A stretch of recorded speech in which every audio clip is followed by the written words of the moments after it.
Bonjour et bienvenue dans Zone d'ombre. Nous allons de nouveau vous entraîner dans un monde dont vous avez sans doute entendu parler, mais qui vous est peut-être encore inconnu.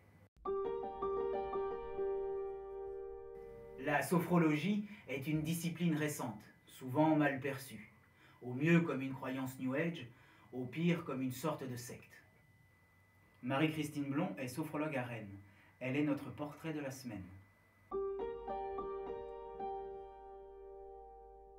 J'ai en fait réalisé assez tôt que pour s'épanouir dans la vie, il faut être détendu, conscient de soi et être vraiment dans l'instant présent. Et puis à un moment donné, j'étais formatrice pour des adultes légèrement handicapés et j'ai mis en place des séances de relaxation.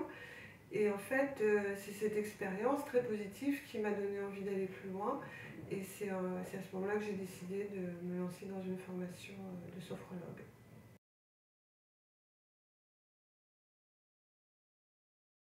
Je dirais d'abord que c'est un ensemble de techniques qui permet d'accéder à un mieux-être. En fait, c'est une synthèse de techniques occidentale et orientale. Yoga d'abord, bouddhisme tibétain, méditation zen. Et puis aussi, elle s'inspire de la phénoménologie, qui est une philosophie qui nous invite à vivre les choses comme si c'était la première fois, sans a priori, sans jugement.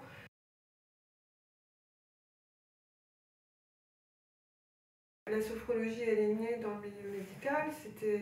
Elle a été créée par un neuropsychiatre, quelqu'un de sérieux. Ensuite, c'est sorti du milieu médical. Enfin, ça s'est encore plus développé dans le milieu médical.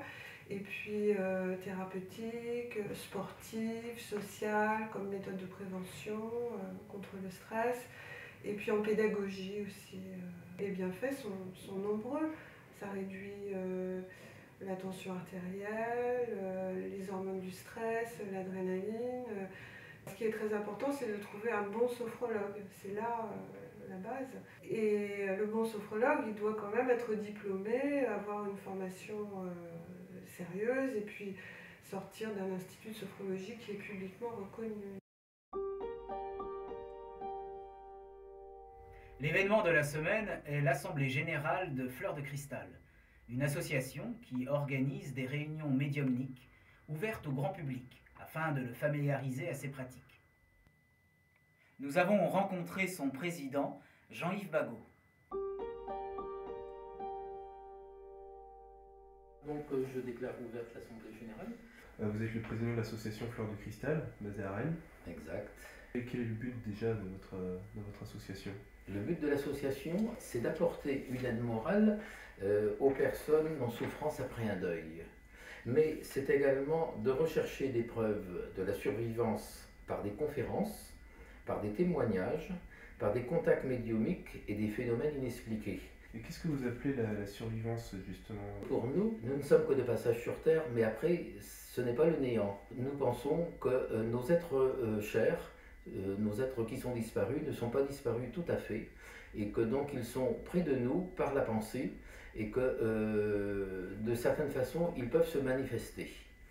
La mort n'est qu'un passage, et c'est le pourquoi nous existons. Nous revenons sur Terre pour notre karma, nous revenons sur Terre pour justement grandir à chaque fois pour arriver à la perfection. Des fois, ils nous font des signes visibles, mais que nous ne savons pas forcément reconnaître. Et notre association a pour but d'expliquer aux gens que ça existe et que leur présence est bien réelle. Madame Richard, on lui avait donné un petit peu plus que qui avait été convenu, mais elle sortait de l'hôpital et c'était sa première conférence. De janvier à décembre, nous avons quand même 11 conférences. Il n'y a pas un médium à chaque conférence, mais bien souvent, pour que les gens ne tombent pas dans la dépendance de la médiumnité. Le but de l'association est d'amener des conférenciers de différents niveaux, de façon à ce que tout le monde comprend et que ensuite les gens recherchent par eux-mêmes et se font leur propre opinion. Et disons, repartent avec du bonheur dans leur cœur, c'est le plus beau des cadeaux. Notre voyage s'arrête ici pour aujourd'hui. La semaine prochaine, nous nous intéresserons à l'exorcisme. Cette pratique existe encore de nos jours. Mais en quoi consiste-t-elle exactement?